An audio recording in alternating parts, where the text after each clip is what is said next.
të NATO-s për gjitha vendet bëri që qysh në momentin e lançimit kryeministria të bëhej si një supermarket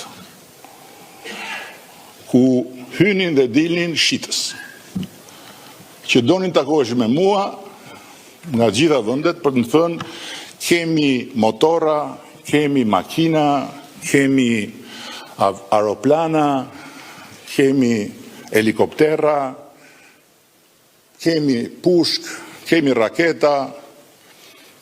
Tani më falë, ne jemi budallej këtu, që parat e buxhetit t'i përdorim thjesht dhe vetëm për të blerë,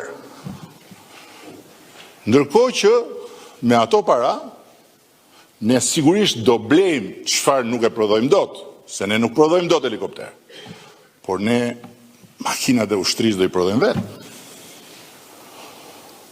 Do t'i prodhojmë vetë.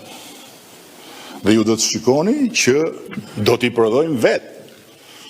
Dhe do t'i prodhojmë vetë jo vetëm për ushtrinë shqiptare, por do t'i prodhojmë dhe për eksport.